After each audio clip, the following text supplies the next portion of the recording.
Member for Niagara Falls. Mr. Speaker, my question is to the Premier. The auto industry jobs are vital to Ontario. Economists are telling us that for every one job in a major auto assembly plant, there are 10 spin-off jobs that depend on it. Auto sales are strong, but there are worries about more auto plants leaving Ontario as the Canadian manufacturing footprint commitment signed in 2009 is coming to an end. I'm surprised to see the Conservatives talking about this. They were clear in 2009. Let GM fail and let the jobs leave Ontario. Without an auto strategy, the Liberals will be putting manufacturing jobs at risk, the exact same way the PCs wanted back then.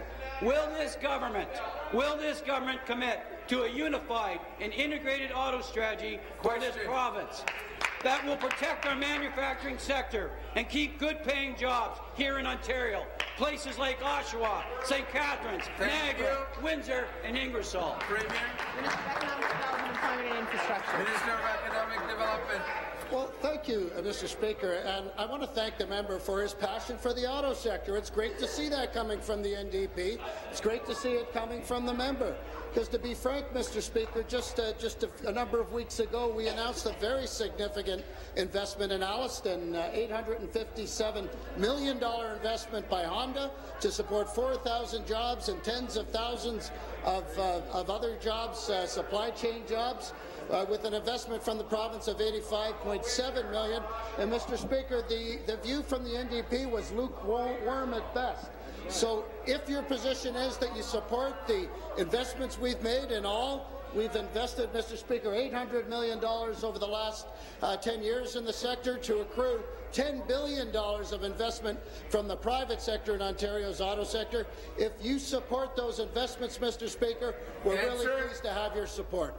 Thank you. Supplementary. Well, Minister, you might not know that, but I participated in the 2009 footprint agreement, so I absolutely have passion for the auto sector. And you can tell that we've lost jobs in the truck plant, we've lost jobs in the transmission, we've lost jobs in the components plant. The footprint is important. We have so many advantages here in Ontario that manufacturers look to. Our low Canadian dollar, our universal medical system, our highly educated and skilled workforce. General Motors is committed to keeping 16% of its North American manufacturing here in Canada with the agreement signed in 2009. It is ending in 2016. What we need now is a promise from this Liberal government that they will support an extension of the Canadian manufacturing footprint commitment with a comprehensive, sensible and unified auto plan. We can protect thousands of manufacturing jobs and pensions, just as important, pensions here in Ontario. Can we expect this government to do just that? Thank you. Minister of Economic Development. Mr. Speaker, the member can expect this government to do what we've been doing, Mr. Speaker, and that's to keep working with our auto sector partners, making very significant investments in the auto sector. $800 million, Mr. Speaker, we've invested over the last 10 years to accrue $10 billion of private sector investment. That's the biggest commitment, Mr. Speaker, any government has ever made to the auto sector. We'll continue to work with our auto partners. We'll continue to work hard to continue to grow, maintain and grow that footprint that the member talks about. I welcome his passion, Mr. Speaker. I hope that the NDP's words are matched by their actions as they support the investments that we have made and will continue to make in the auto sector in this province.